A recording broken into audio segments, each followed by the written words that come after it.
పెట్టుబడులతో స్వల్ప కాలంలో అందివచ్చే అపరాల సాగు రైతుకు అన్ని విధాలా కలిసి వస్తోంది. సాగు ఆరంభం నుంచే ఆయా ప్రాంతాలకు తగిన రకాలను ఎన్నుకుని సమయానుకూలంగా యాజమాన్య పద్ధతులు పాటించినట్లయితే ఎకరాకు 5 నుండి 8 క్వింటాల వరకు దిగుబడులు పొందవచ్చు. ప్రస్తుతం వానాకాలం పెసర సాగు చేసే రైతులు పైరులో చేపట్టాల్సిన యాజమాన్య పద్ధతుల గురించి తెలియజేస్తున్నారు ఖమ్మం జిల్లా వైరా కృషి విజ్ఞాన కేంద్రం శాస్త్రవేత్త రంజిత.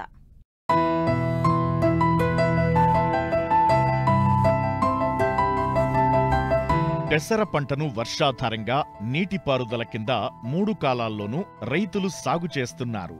ప్రస్తుతం స్వల్పకాలపు పంటైన పెసరను సాగు చేయడానికి అత్యంత అనుకూలమైన సమయం. ఉత్తర తెలంగాణ, దక్షిణ తెలంగాణ, తక్కువ వర్షపాత మండలాల్లో జూన్ 15 నుండి జులై 15 వరకు, కృష్ణా, గోదావరి దక్షిణ మండలం, ఉత్తర కోస్తా మండలాల్లో జూన్ జూలై నెలల్లో పెసరను విత్తుకోవచ్చు. పెసరను అన్ని రకాల భూముల్లో సాగు చేయవచ్చు. కానీ చౌడు నేలలు మరియు మురుగునీరు నిలిచే నేలలు పనికిరావు. ముఖ్యంగా ఖమ్మం జిల్లాలో దాదాపు 22,000 ఎకరాల్లో రైతులు పెసరను సాగు చేస్తూ ఉంటారు. అయితే రకాల ఎంపిక, మొక్కల మధ్య దూరం పాటించినట్లయితే అధిక దిగుబడులను పొందవచ్చని తెలియజేస్తున్నారు ఖమ్మం జిల్లా వైరా కృషి విజ్ఞాన కేంద్రం శాస్త్రవేత్త రంజిత.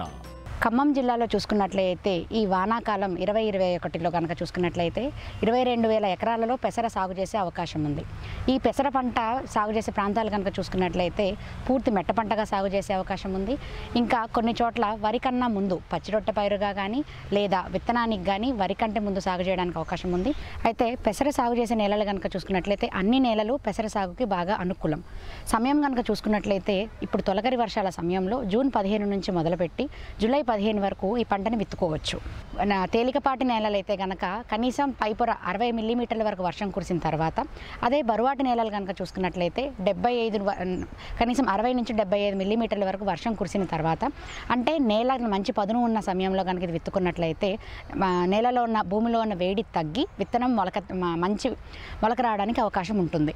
పెసరలో కనుక రకాలు చూసుకున్నట్లయితే సాధారణంగా పెసరలో మనకి ఖమ్మం జిల్లా మదిర రీసెర్చ్ స్టేషన్ నుంచి రిలీజ్ అయినటువంటి మదిర 295 రకం కానీ, లేదా మదిర 347 రకం కానీ, లేదా 351 కానీ రకాలు ఉన్నాయి. ఇంకా చూసుకున్నట్లయితే వరంగల్ నుంచి రిలీజ్ అయినటువంటి వరంగల్ 37 కానీ, వరంగల్ 42 అంటే యాదాద్రి ఇలాంటి రకాలు కానీ ఏదైనా సాగు చేసుకోవచ్చు. పల్లాకు తెగులు తట్టుకునే రకాలు కనుక సాగు చేసుకున్నట్లయితే తర్వాత అయ్యే ఖర్చు చాలా వరకు తగ్గించుకోవడానికి అవకాశం ఉంటుంది. వరంగల్ 42 అనే రకం పల్లాకు తెగుల్ని బాగా తట్టుకుంటుంది. సాధారణంగా ఏ రకమైనా కానీ 60 నుంచి 60 రోజుల పంటకాలం కలిగి ఉంటుంది. విత్తనాల తర్వాత మనం విత్తనం వేయడం ఎంత ముఖ్యమో ఈ విత్తనానికి విత్తన శుద్ధి చేయడం కూడా అంతే ముఖ్యంగా భావించాలి.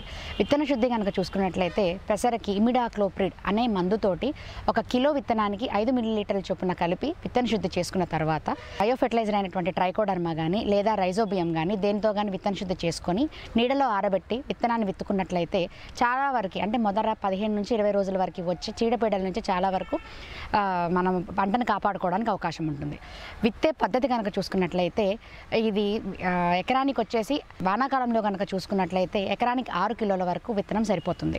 విత్తు పద్ధతి కనుక చూసుకున్నట్లయితే నేరుగా వెదజల్లడం కానీ లేదా సాళ్ళల్లో విత్తుకోవడం కానీ చేసుకోవచ్చు. ఇట్లా సాళ్ళల్లో విత్తుకున్నట్లయితే వరుసల మధ్యలో 30 సెంటీమీటర్లు, మొక్కకి మధ్య 10 సెంటీమీటర్ల ఎడంతో కనుక విత్తుకున్నట్లయితే మంచి సాంద్రత రావడానికి అవకాశం ఉంది. పంట విత్తుకున్న 24 నుంచి 48 గంటల లోపల పెండిమిథాలిన్ అనే ఒక కలుపు మందును ఎకరానికి 1.2 లీటర్ల చొప్పున పిచికారీ చేసుకున్నట్లయితే మొదటగా వచ్చే ఏ విధమైన కలుపు నుంచి కానీ పంటను రక్షించుకోవడానికి అవకాశం ఉంటుంది. తర్వాత ఏ కారణం చేతైనా వర్షాలు ఎక్కువగా ఉంటాయి కాబట్టి అంతర్కృషి చేయలేని నేపథ్యంలో కనుక చూసుకున్నట్లయితే ఇమాజెతాపైర్ అనే ఒక కలుపు మందును ఎకరానికి 250 మిల్లీలీటర్ల చొప్పున పిచికారీ చేసుకున్నట్లయితే వెడల్పాకి కలుపు కానీ లేదా గడ్డి జాతి కలుపు కానీ ఏదైనా నివారించుకోవడానికి అవకాశం ఉంటుంది. ఒకవేళ అంతర్కృషి చేసుకోవడానికి కనుక సాధ్యమైతే కనుక 30 రోజుల లోపల కలుపు ఏ విధమైన కలుపు లేకుండా పంటను కనుక కాపాడుకున్నట్లయితే ఆ తర్వాత ఎటువంటి కలుపు యాజమాన్యం చేపట్టవలసిన అవసరం ఉండదు. పెసర వర్షాధారపు పంట, కానీ వర్షాభావ పరిస్థితులు ఏర్పడినప్పుడు 1-2 నీటి తడులు అందించాలి. ముఖ్యంగా పెసర సాగులో కలుపు నివారణతో పాటు చీడపీడల నివారణ కూడా కీలకం. సకాలంలో సస్యరక్షణ చర్యలు చేపడితే మంచి దిగుబడి పొందే అవకాశముంటుంది.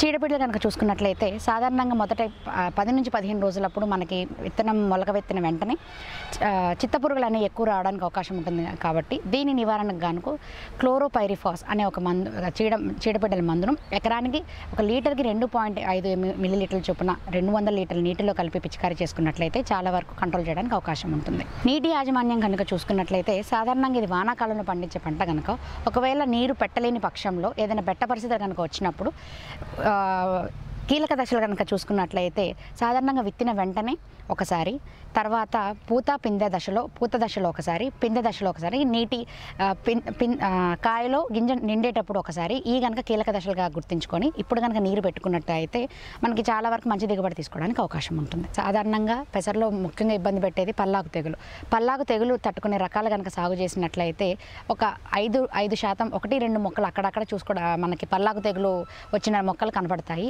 అలాంటి నేపథ్యంలో కనుక చూసుకున్నట్లయితే ఆ 1-2 మొక్కల్ని పీకినట్లయితే చాలా వరకు ఇది కంట్రోల్ చేయడానికి అవకాశం ఉంటుంది. ఒకవేళ పల్లాకు తెగులు తట్టుకొని రకాలు కనుక సాగు చేసినట్లయితే మనకి సాధారణంగా పల్లాకు తెగులు అనేది రసం పీల్చే పురుగుల వరకు ఎక్కువ వస్తుంది కాబట్టి రసం పీల్చే పురుగుల్ని కంట్రోల్ చేసుకుంటే చాలా వరకు తగ్గించుకోవడానికి అవకాశం ఉంటుంది. ట్రైజోఫాస్ కానీ, ఎస్టామిప్రైడ్ కానీ, ఇట్లా థయోమిథాక్సమ్ కానీ ఇట్లాంటి ఏ మందులైనా పిచికారీ చేసుకున్నట్లయితే రసం పీల్చే పురుగులు కంట్రోల్ చేసుకోవడానికి అవకాశం ఉంటుంది. ముఖ్యంగా ఇంకొక చీడ కనుక చూసుకున్నట్లయితే పూత పిందె దశలో మారుకా మచ్చల పురుగు అనేది ఎక్కువగా ఆశించడానికి అవకాశం ఉంటుంది. మారుకా మచ్చల పురుగు కనుక చూసుకున్నట్లయితే ఇది కనుక ఆశించినట్లయితే దాని నివారణ కనుక క్లోరాంట్రానిలిప్రోల్ అనే మందును 1 లీటర్ నీటికి 0.6 మిల్లీలీటర్ల చొప్పున కలుపుకొని 200 లీటర్ల నీటిలో కలిపి పిచికారీ చేసుకున్నట్లయితే చాలా వరకు దీన్ని నివారించడానికి అవకాశం ఉంటుంది. పంట కోత నూర్పిడి కనుక చూసుకున్నట్లయితే దాదాపుగా 80% వరకు పంట కాయలన్నీ తయారై లోపల గింజ తయారైంది అని అనుకున్న తర్వాత మనుషులతో కానీ లేదా అంటే మిషన్తో కానీ పంట కోత కోయించుకోవచ్చు. పంట కోత కోసిన తర్వాత ఈ కాయలన్నీ కొంచెం ఎండబెట్టిన తర్వాత సరి అయిన తేమ శాతానికి కొంచెం తేమ తగ్గిన తర్వాత వాటిని నూర్పిడి చేసుకొని గింజ ఆరబెట్టుకోవడానికైతే మంచి దిగుబడి రావచ్చే అవకాశం ఉంది.